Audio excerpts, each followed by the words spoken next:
So what happens when you're trying to train with a ruptured Achilles? Further rupture your Achilles. All right, we have questions from your trainers and people, I guess. The fans. The fans. We have questions from the fans. That's a lie. We are making this shit up, people.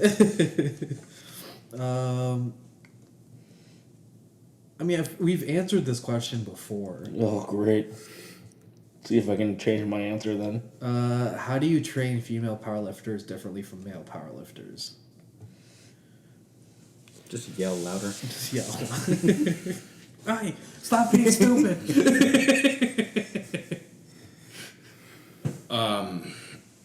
There can be a lot of answers to this.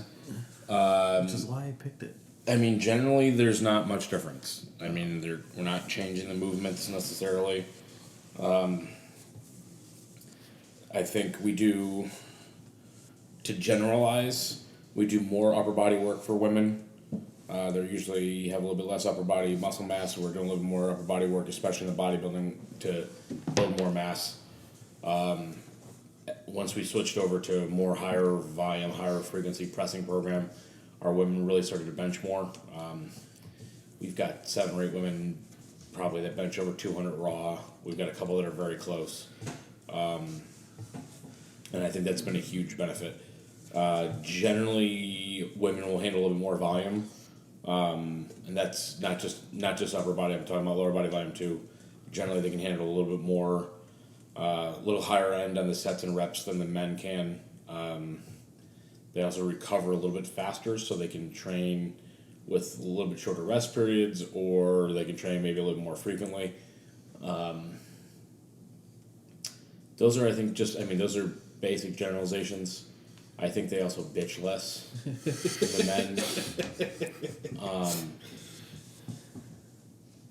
We were joking about this the other day, like we were talking about like getting into equipment for some of the other lifters, like our men won't do it, but our women are all like, yeah, I'll try it.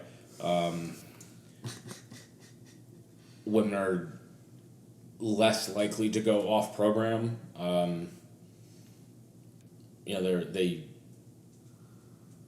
Again, I'm generalizing, which I generally don't like to do, but it's easier for this aspect at least.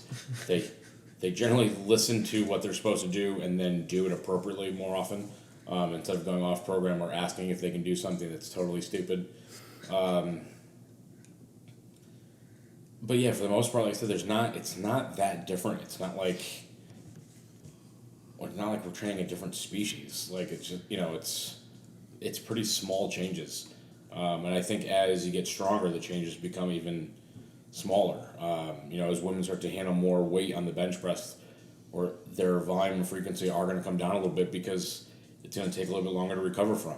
A guy benching 400 compared to a woman benching 150, just naturally the woman's going to recover faster. But when that woman gets up, 2 plates, she's going to start to recover a little bit slower too. So she's not going to be able to do as much volume or as much frequency. So as they get stronger, I think that you'll see even less differences.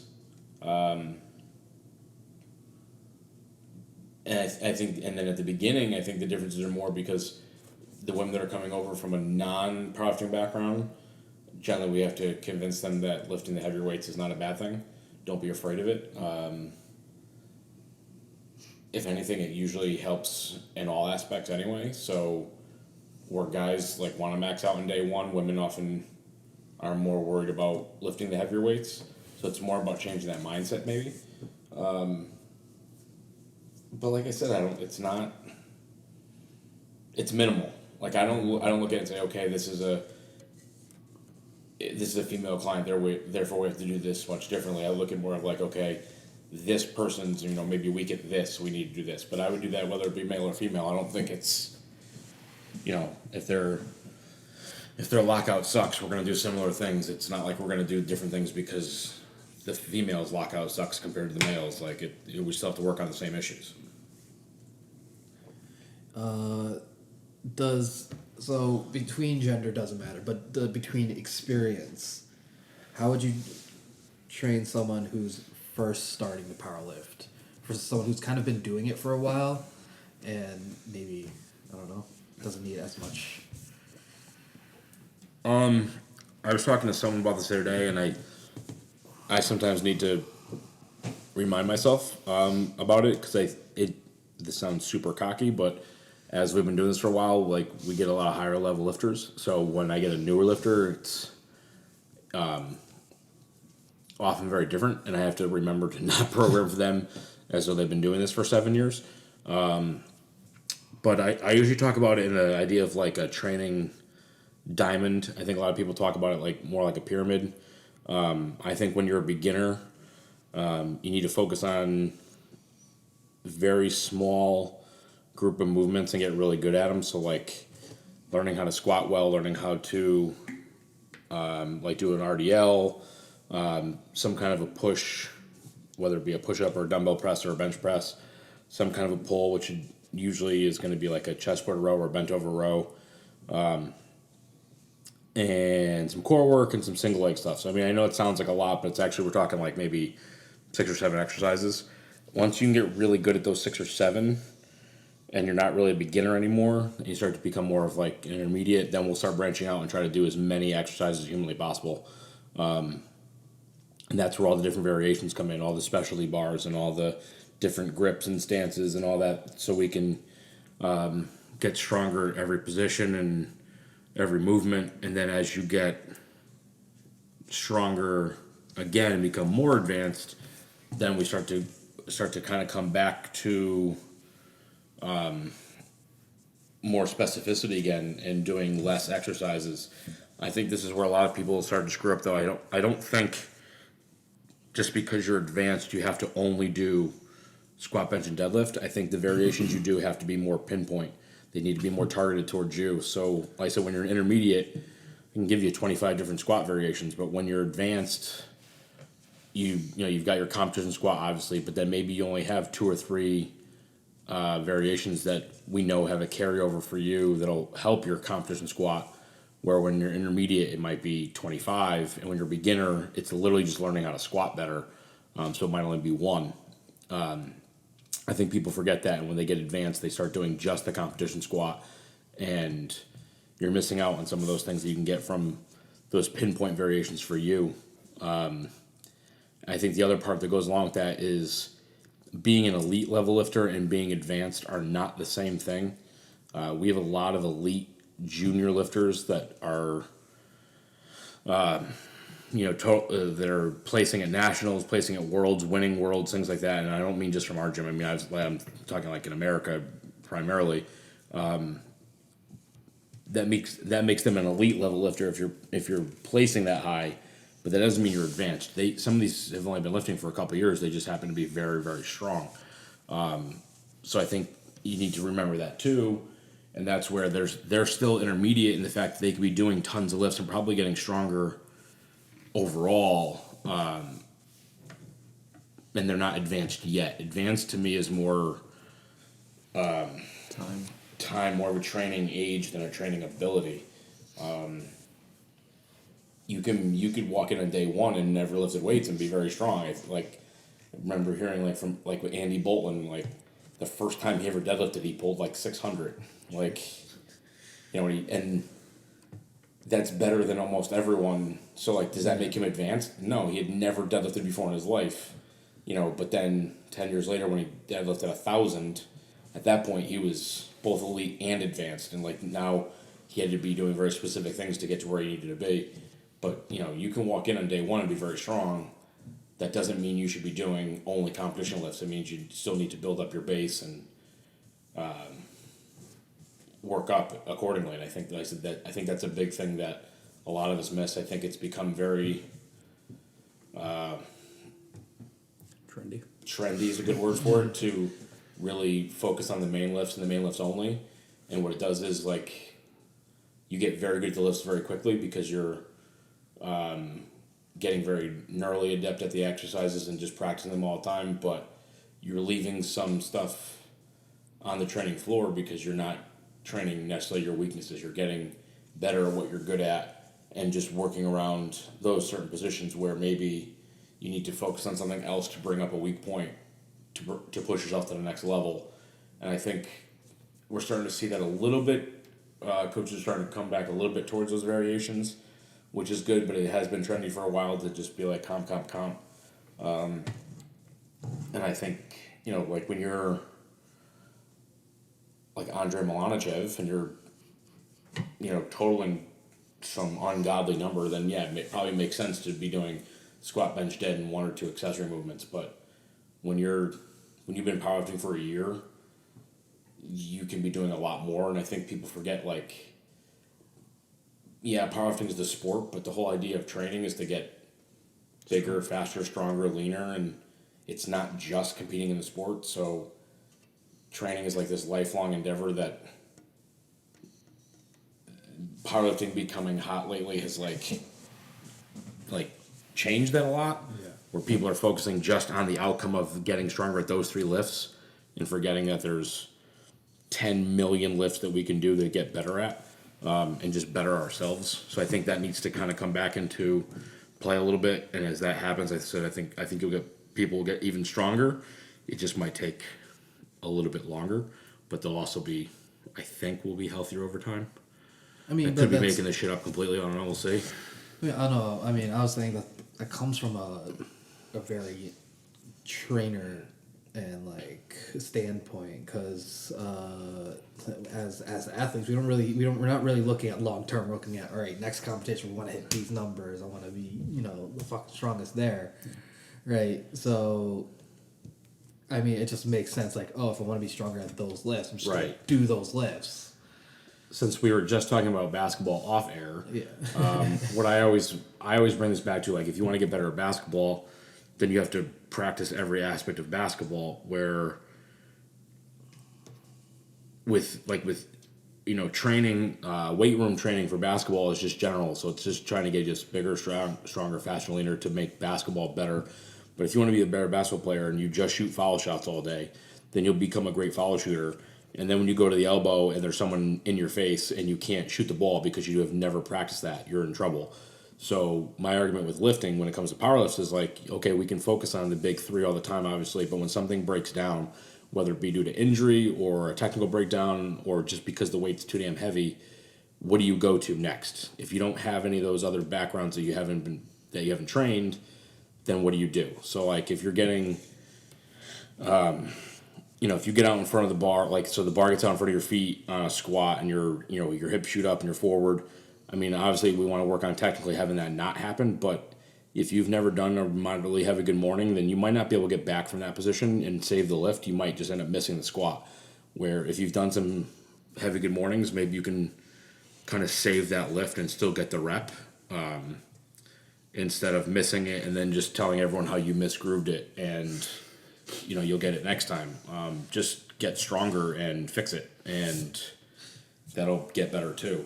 Misgrooves happen, but if you're strong enough and you've gone through 100 different variations, you might be able to fix that misgroove and get out of it. Where if you've never done it, you're not going to be able to get out of it. I think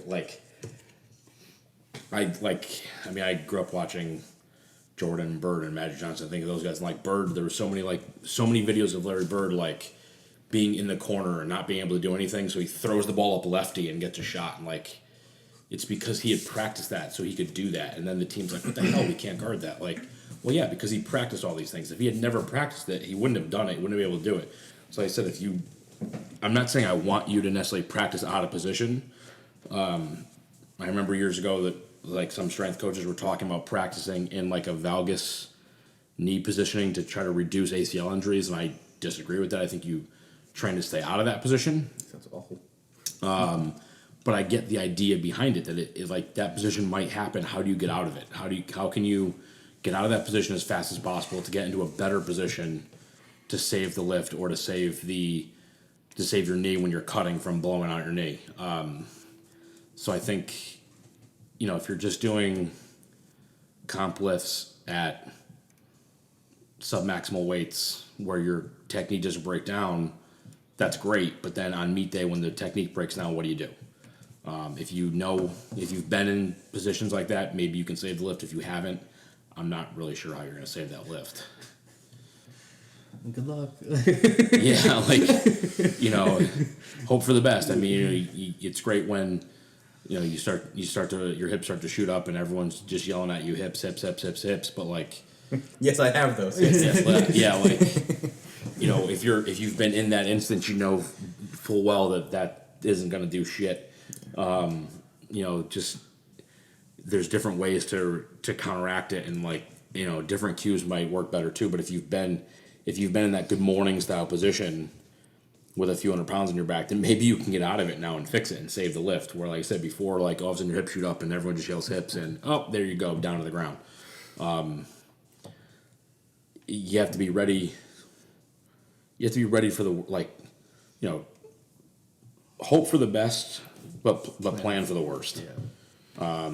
You know, hopefully on meet day, yeah, everything is a RPE 10. You got nothing left in the tank, and it looks perfect. But I don't know anyone that lifts a max lift and it looks pretty. If it looks pretty, I know like Wendler used to say this all the time. If it looks pretty, then it wasn't a max lift. So a true max is gonna break down. So if you have like, and I think that's some of the point of some of these lifts. Like I said, a good morning. Yes, I understand it trains your lower back and hamstrings and glutes, but it also puts you in a position that when your hips shoot up, you're in that position. So now you know how to get out of the position because you've done a good morning. Or if your upper back rounds and you've done front squats, you know how to, like, you know, try to like engage your lats and get your upper back tight and be able to stay with it so you don't lose the bar and roll forward. Or, you know, I'm trying to think with the other list, like on bench press, like if you get stuck halfway up, you know how to, like, you know, throw the bar back and get your elbows flared out to get your triceps to work harder. Or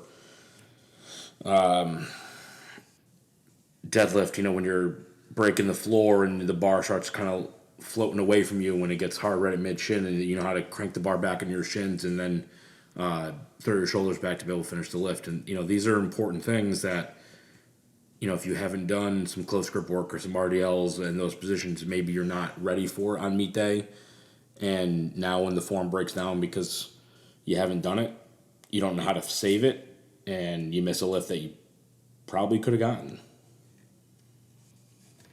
I don't know if it's like maybe because it takes more time, but like the idea of maybe I've seen in young lifters too is just the like only drilling technique, and the cure to everything is just technique. And not to like downplay that, but maybe because the idea that like building strength takes time, and if someone gives you a cue that you can fix your technique on, it's sometimes can be instant. It's more satisfying because it's an immediate fix. Yeah. Right, and maybe something you're immediately in control of. Yeah. Dave Tate talks about all the time, and I've been to a couple seminars with Dave, and it was like, you know, if you've got a mental, like he talks about, like, you know, if you're missing a lift, it's mental, technical, strength. If it's mental, if we can figure out that cue, then maybe you can blast through an old plateau immediately, but it might take a while because you have to fix that mental aspect. If it's technical, I mean, I've literally been at they did it with me years ago in my bench where literally they've given a couple cues and people's PRs went up 30 pounds in seconds. Yeah. And that was, and it's not, I mean, I've always been a shitty bencher, but like when I was working with Jim and Dave, it wasn't like I suddenly got 30 pounds stronger in the 1 minute that they corrected my technique. I was strong enough. They just made my technique better. So all of a sudden, like my old PR, which they put on the bar without me knowing, I moved it and I was like, wow, that felt like a warm up. And Jim was like, how'd that feel? I'm like, well, you know, I'm seeing stars and my head hurts, but like the weight felt easy. And he's like, cool, that was your PR. And I was like, what? Like, you know, I remember hitting that weight in the gym like 3 or 4 weeks before, and it was like a grind. I wanted to die, and I just smoked it. And I was like, oh, wow.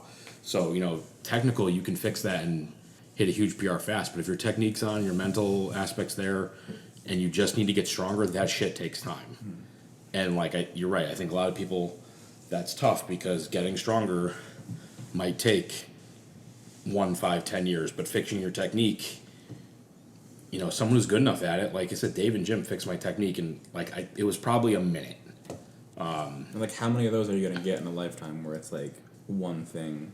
Yeah. It's like, oh, instant. Yeah, instant like, feedback. You know, when yes. I do, like when I'm coaching someone and they're doing something wrong, that I can give them that cue that fixes their technique and they hit a 20-pound PR, they think I'm a genius, and it's like, no, I got lucky. Yeah. Like you were doing something that was technically wrong that we fixed it. Like you were strong enough, the strength was there, we just figured it out. But yeah, getting stronger is hard. So I mean, like, I'm not saying technique doesn't matter, but we talked about this a little before, like with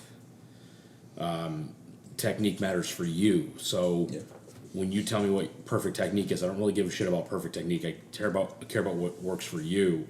And I'll argue all the time with people about like, oh, if your hips come up a little too early, then that's bad, and we got to make sure that your hips are staying down. You're coming up at the same, your hips and knees are extending at the same time. And yes, I'll agree with that for the most point. But I'll also say, okay, this person's got longer femurs, and it fits their anatomy better.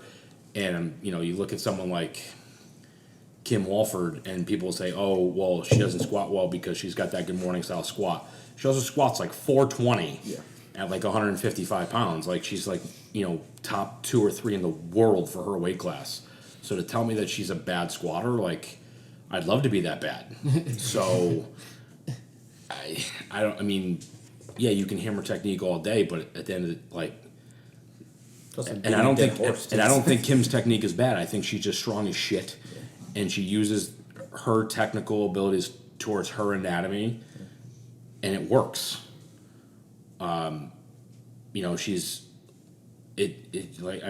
just won Worlds again for the 7th, 8th time, whatever the hell it is. Like, if you were to change her squat technique and try to have her squat completely upright and have her knees and hips extended at the same time, her squat would probably go down 100 pounds.